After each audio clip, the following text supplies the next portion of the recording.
오늘은 윤동주 자화상에 대해서 공부를 해볼 건데요.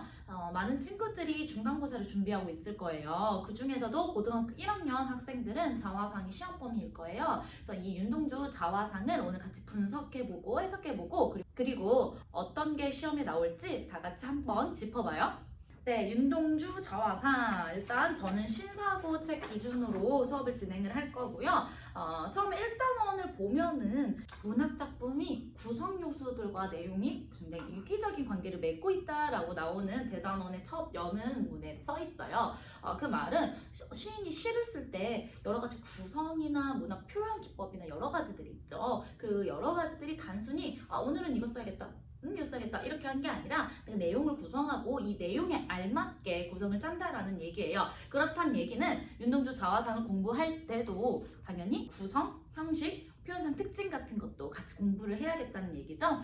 네, 그러고 윤동주 자화상은 사실 이 시 자체로만 나오는 학교도 있지만 대부분의 학교들은 다른 시랑 연계해서 나와요. 보통 이육사 시인의 시랑 연계를 하고요. 혹은 윤동주 시인의 시로만 연계를 하는 학교들이 있어요. 그래서 이 자화상 파트 끝나고 다음 파트에서는 아마 이육사 절정, 윤동주 참회로 등을 공부를 할 예정입니다. 일단 우리 바로 본문으로 한번 가볼게요.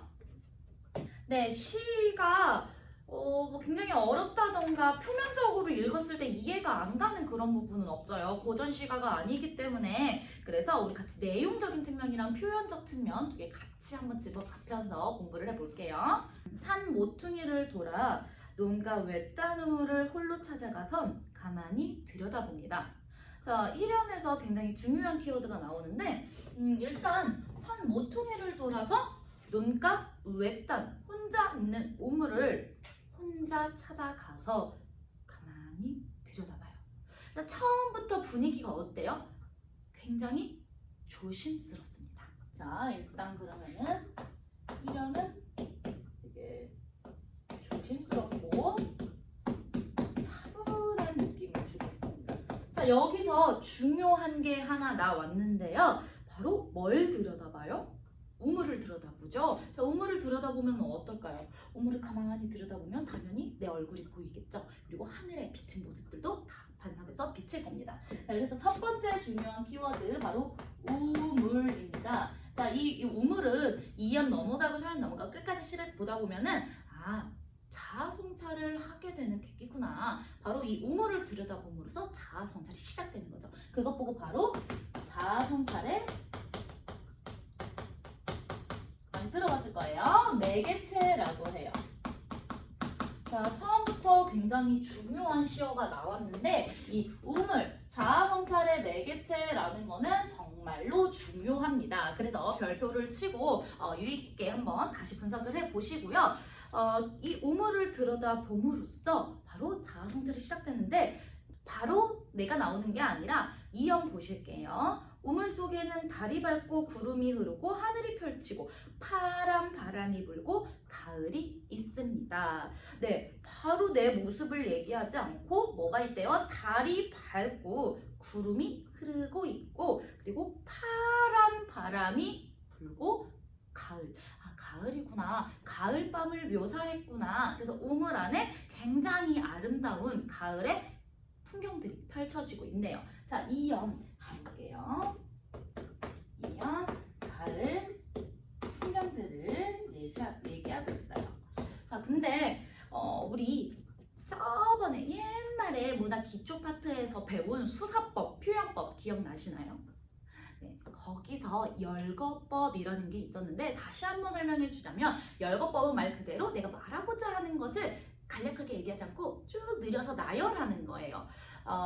잔치가 열려서 여러 사람들이 왔다라고 얘기할 수 있는데 잔치가 열렸다. 옆에 개똥이도 오고 철순애도 오고 영인애도 오고 도연이네도 오고 유진이네도 오고 모든 친구들이 다 왔다 라고 얘기하는 게 조금 더 재밌죠. 그럼 바로 열거법이라고 하는데 여기에서도 우물 속에 가을 풍경이 있습니다 라고 단순하게 표현하지 않고 우물 속에 달이 밝고 구름이 흐르고 하늘이 펼치고 파란 바람이 분다고 얘기를 했어요. 그렇다는 거는 여기에서도 당연히 뭐가 쓰였다는 거죠? 네, 바로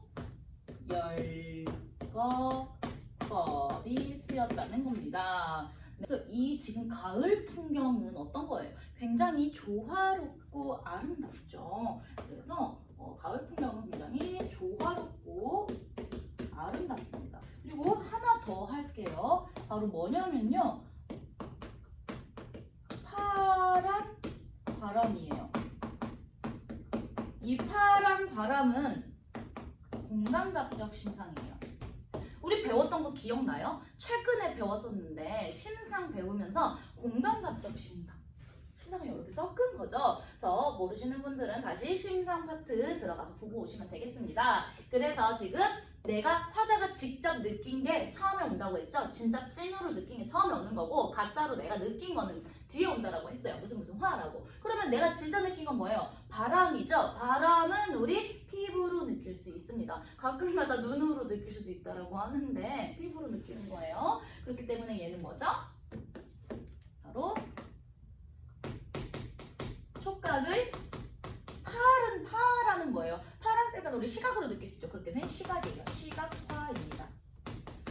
그리고 여거 중요한데요. 이게 바로 뭐냐면은 우리 원래는 파란이 맞죠? 파란이 맞는데 파아란이라고 쓴 이유는 윤호주 시인이 표기법을 몰라서가 아니에요. 이거는 시에서는 허용해준다라고 해서 틀렸지만 시에서는 허용해줘. 시적 허용이라는 겁니다. 조금 더 느낌 있잖아요. 그래서 좀 느낌 있게 쓰기 위해서 시적 허용을 한 거예요.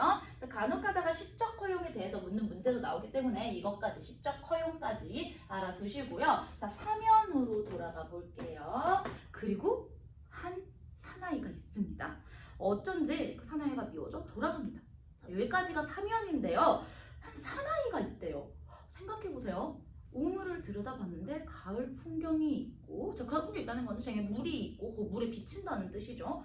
근데 사나이가 있을 수 있을까요? 만약에 진짜 우물 속에 진짜 사나이가 있다면은 이거는 갑자기 장르가 호러로 바뀌는 거죠. 여기에 귀신 진짜 사나이가 들어있을 리는 없고 당연히 물에 비친 자신의 모습, 화자를 어떻게 표현했죠? 사나이라고 표현했습니다. 자, 사면에서도 그러면 중요한 키워드 하나 나왔네요. 바로 사나이입니다. 그래서 1편에서는 사나이가 나왔는데 보면은 이 사나이는 바로 화자입니다. 근데 이 화자는 뒤에서 또 이따 설명을 하겠지만 굉장히 초라해요. 그래서 미워서 돌아가죠. 미워서 돌아가는 이유는 내가 굉장히 초라하기 때문입니다. 그래서 초라한 자라고 해둡시다. 그래서 굉장히 초라하기 때문에 미워져서 돌아가요. 자, 근데 우리 이연이랑 묶어서 다시 생각해 볼게요. 이연에서는 뭐가 있었죠? 가을 풍경이 있었어요. 이 가을 풍경이 있었는데 거기에 초라한 내가 있다고 보세요. 굉장히 이질감이 들고 대조되죠. 대조라는 것은 차이점이 극명하게 드러나는 것을 이용하는 거예요. 그래서 이 대조는 아름다운 가을 풍경. 자, 여기 우리 대조 한번 해볼게요. 가을 풍경은 굉장히 아름다워요. 아름답고 조화롭습니다. 근데 사나이는 어때요? 굉장히 초라하고 그리고 내면이 조화롭지도 못해요. 내가 자신이 지금 현재의 자신은 굉장히 초라해요. 근데 우리 초라한 자신은 그냥 이렇게 그대로 받아들일까요? 그렇지 않습니다. 이따가 시 다 끝나고 윤동주 시인에 대해서 잠깐 얘기를 할 건데 윤동주 시인은 항상 자기가 원하는 이상향의 자아와 이상적인 자아랑 현실적인 자아가 매우 충돌했어요. 그렇기 때문에 지금 내면의 조화도 이루어지지 않는 상태. 근데 가을 풍경은 굉장히 아름답고 조화가 있는 상태. 사나이는 초라하고 조화롭지 않은 상태. 그래서 대조가 된다라고 알아두시면 될 것 같습니다. 일단 첫 번째, 미워져서 돌아가요. 자, 사연 볼게요. 미워서 이렇게 돌아가는 도중에 생각해보니까 그 사나이가 다시 가엾어져요. 가엾어져서 도로 들어가 보니까 그 사나이는 그대로 있어요. 자, 오형 볼게요. 다시 그 사나이가 또 미워져. 지금 어떠한 상황이에요? 처음에 봤어. 너무 초라해. 미워서 돌아가다 보니까 갑자기 불쌍해. 좀 가여워. 가엽다는 거는 불쌍하다. 뭐 이런 뜻으로 해석할 수 있겠죠. 그래서 가여워져서 다시 돌아가. 돌아가보니까 당연히 우물이니까 그대로 있겠죠. 다시 그 사나이가 근데 보다 보니까 또 미워. 돌아가. 근데 이제는 그리워져요. 그래서 우리 유경까지 마지막으로 가자면 우물 속에는 달이 밝고 구름이 흐르고 하늘이 펼치고 파란 바람이 불고 가을이 있고 추억처럼 사나이가 있습니다. 아, 거의 다 왔어요. 우리 유견에서는 뭐가 있을까요? 바로 뭐랑 비슷해요? 우리 이연이랑 비슷하죠. 그래서 이연의 변주라고 합니다. 근데 뭐가 추가됐어요? 바로 추억처럼이 추가됐죠. 틀린 그림 찾기 해보세요. 이연이랑 뭐가 다를까요? 추억처럼 하나 추가됐어요. 자, 점점점 뜻이 풍성해졌죠. 이연보다 유견이 뜻이 풍성해졌어요. 자, 이것 보고 우리 수사법에서 배웠어요. 바로 점층법이라고 합니다. 우리 그리고 반복됐으니까 당연히 반복법이고요. 추억점이 추가된 건 점층법입니다. 유견에서는 반복법, 점층법 두 가지가 쓰였다는 거 알아두시면 되고 이 추억처럼이 더 쓰이면서 의미적으로는 어떤 뜻이냐? 화자의 자가 성숙했다. 생각해 볼게요. 우리 내용적인 측면 한번 쭉 정리를 해 볼 건데 처음에는 어땠죠? 처음에는 사나이가 미워졌어요. 돌아가다 생각해 보니까 가여워졌어요. 그러다 생각해 보니까 다시 미워졌어요. 그러다가 마지막에는 그리워졌죠. 마지막에 추억처럼 딱 이러고 끝났는데 우리 한번 이 정서를 정리해 볼게요. 왜냐하면 이 시는 지금 공간의 이동에 따라서 시선이 전개되어 있지도 않고요. 그리고 시선에 따라서 시선이 전개되어 있지도 않아요. 가끔씩 헷갈려요. 우물에서 돌아갔으니까 공간 이동 아니에요? 공간 이동에 따라서 시선이 전개되는 거 아니에요? 라고 하는데 아니에요. 지금 여기에 주된 포인트는 미움, 그리움, 가여움 이런 거예요. 이런 건 뭐예요? 정서이죠. 그래서 화자의 정서에 따라서 시선이 계속 변화하는 겁니다. 그래서 사나이의 정서 변화를 우리가 한번 알아볼 건데 처음에 미웠던 건 뭘까요?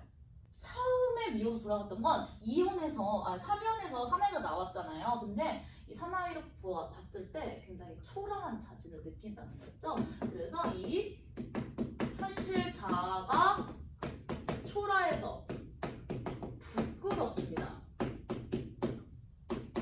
보이죠?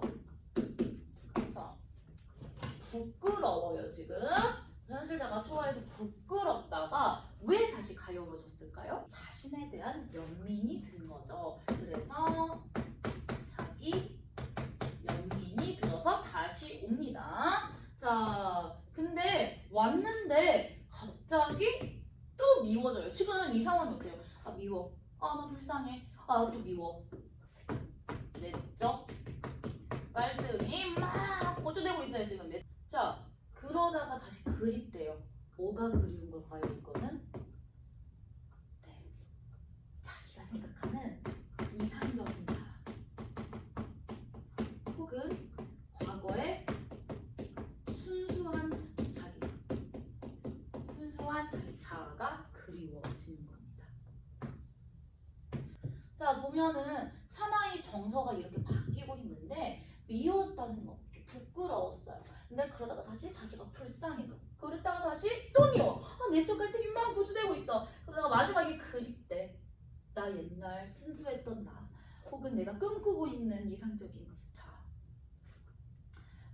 그래서 제일 중요한 거는 화자의 정서에 따라서 시선이 전개되고 있고 이 루트는 또 우리가 알아둬야 된다라는 거. 그래서 마지막에는 추억처럼 그 자가 있다라는 거.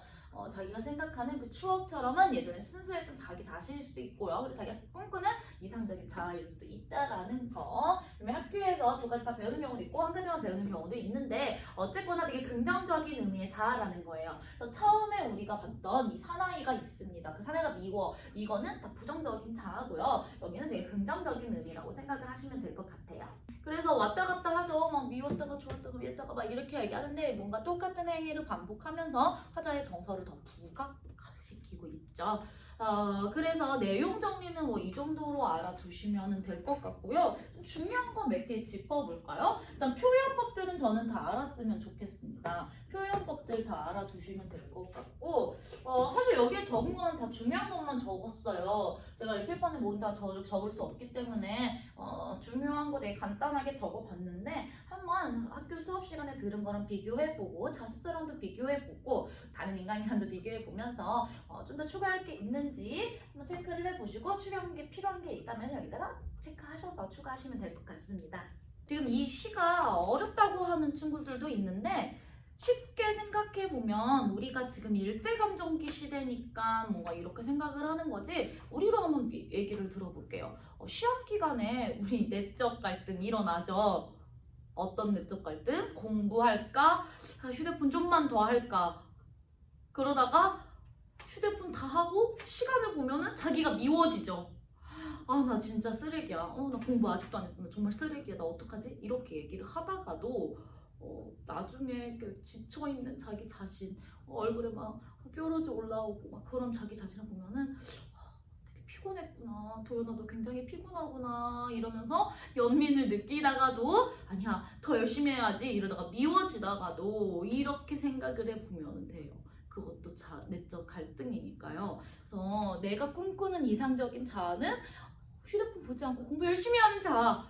근데 현실 자아는 누워서 휴대폰만 하고 있는 정말 초라하고 뭔가 조화롭지 못한 자기 자아라고 생각을 하면 될 것 같아요. 여기다가 이제 윤동주 시인의 시대적 배경을 조금 더 얹어서 가는 건데요. 처음에는 이렇게 간단하게 시를 이해해도 좋아요. 뭔가 내가 꿈꾸는 자아랑 지금 현실이랑 달라서 충돌하고 있구나. 근데 마지막에는 결국 뭔가 성숙했다, 자아가 성숙했다라는 걸 암시하고 끝나는 긍정적인 시구나 라고 보면 되는데 여기다가 살짝 올릴 거예요. 뭐를요? 시대적 배경을요. 자, 윤동주 시인은 우리 그때 한번 윤동주 시인에 관한 시 영상을 찍었던 걸로 기억을 하는데 그때도 좀 설명을 했을 거예요. 윤동주 시인은 독립운동가였고요. 그리고 광복을 하기 한 6개월 전쯤에 정말 안타깝게 돌아가셨어요. 감옥에서. 그래서 동주라는 영화도 나올 정도로 윤동주 시인에 대한 삶에 관한 영화, 글들이 정말 많은데 한번 읽어보시거나 보시면 좋을 것 같고요. 간략하게 말씀드리면 윤동주 시인은 일제감정기 때 문학을 공부하기 위해서 일본에서 유학을 생활하고 있었습니다.